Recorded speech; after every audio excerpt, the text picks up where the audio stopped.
முதலமைச்சர் விஜய் மிரட்டும் துணியில பேசின புகார்ல கைது செய்யப்பட்ட திமுக எம்எல்ஏ மார்க்கண்டையனுக்கு 15 நாட்கள் நீதிமன்ற காவல் விதித்து உத்தரவானது பிறப்பிக்கப்பட்டிருந்தது. இந்த நிலையில தற்போது பாளையங்கோட்டை சிறைக்கு அவர் அழைத்து செல்லப்படுகிறார். அந்த காட்சிகளை தான் நாம பார்த்துட்டு இருக்கோம். கூடுதல் விவரங்களோடு இணைகிறார் செய்தியாளர் விஜயகாந்த். வணக்கம். அந்த நீதிமன்றம் வளாகத்திற்கு முன்னாடி ஆதரவாளர்கள் குமிந்திருந்த காட்சிகளாக நாம பார்த்தோம். இப்ப பாளையங்கோட்டை சிறையில் அடைப்பதற்காக அழைத்து செல்லப்பட்டு இருக்கிறார். இது தொடர்பான கூடுதல் விவரங்களை நீங்க பதிவு பண்ணலாம். வணக்கம் சார். அதாவது தூத்துக்குடி மாவட்டம் விளாத்திக்குளம் சட்டமன்ற தொகுதி உறுப்பினரான மார்க்கண்டையன் அந்த தொகுதியில் 3 முறை வெற்றி பெற்று சட்டமன்ற உறுப்பினராக தொடர்ச்சியாக இருந்து வருகிறார். இந்த நிலையில பாத்தீங்கன்னா அந்த பகுதியில கடந்த சனிக்கிழமை நடந்த அந்த நன்றி தெரிவிப்பு கூட்டம், அதாவது கடந்த தேர்தலில் வெற்றி பெற்று சட்டமன்ற உறுப்பினராக உள்ளவர் நன்றி தெரிவிப்பு கூட்டம் கடந்த சனிக்கிழமை நடத்தியுள்ளார். அப்போது அந்த கூட்டத்தில் பேசிய போது தமிழக முதல்வர் ஜோசப் விஜய் அவதூறாக பேசியுள்ளார். கொலை மிரட்டல் விடுக்கும் விதமாக இது பேசப்பட்டதாக கூறப்பட்ட நிலையில் அந்த காட்சி, அந்த வீடியோ சமூக வலைதளங்களில் வைரலாக பரவியது.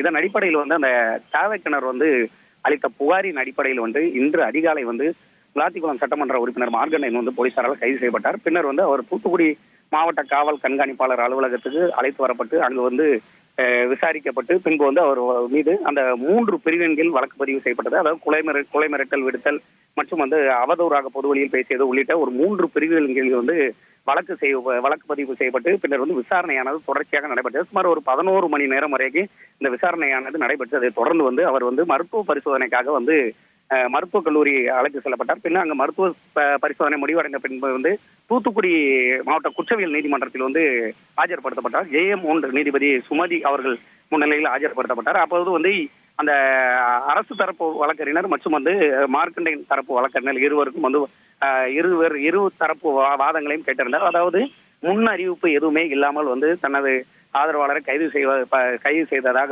விதிமீறல் மீறி கைது செய்ததாக மார்க்கண்டையன் தரப்பு வழக்கறிஞர்கள் எடுத்துரைத்தனர். அதே போல் ஒரு சட்டமன்ற உறுப்பினராக உள்ளவர் ஒரு பொது வழியில் எப்படி நடந்து கொள்ள வேண்டும், பேச வேண்டும், ஒரு தமிழக முதல்வரை எவ்வாறு பேச வேண்டும் என்று ஒரு நாகரிகம் தெரிய வேண்டும் என்று அரசு தரப்பு வழக்கினர் வாதங்களை முன்வைத்தார். இருதரப்பு வாதங்களையும் கேட்ட நீதிபதி விளாத்திக்குளம் சட்டமன்ற தொகுதி உறுப்பினர் அந்த மார்க்கண்டையன் அவர்களுக்கு 3/8/2026, அதாவது அடுத்த மாதம் 15 நாட்கள் வரை நீதிமன்ற காவலில் வைக்க உத்தரவிட்டுள்ளார். இதனைத் தொடர்ந்து விளாத்திக்குளம் சட்டமன்ற உறுப்பினர் உடனடியாக இங்கிருந்து அழைத்து செல்லப்பட்டு பாளையங்கோட்டை சிறையில் அடைக்கப்பட்டார். அதாவது அவர் பாளையங்கோட்டை சிறைக்கு அழைத்து செல்லும் போது அந்த திமுக தொண்டர்கள் நீதிமன்ற வளாகம் முழுவதுமே குவிந்ததால் ஒரு பெரும் பரபரப்பு ஏற்பட்டுள்ளது. மேலும் அந்த போலீசாருடன் ஒரு வாக்குவாதத்தில் ஈடுபட்டதாலும் அந்த வளாக பகுதி முழுவதுமே சிறிது நேரம் ஒரு பெரிய பரபரப்பான ஒரு சூழ்நிலை தான் ஏற்பட்டது காணப்பட்டது. உங்களுடைய விவரங்களுக்கு நன்றி விஜயகாந்த்.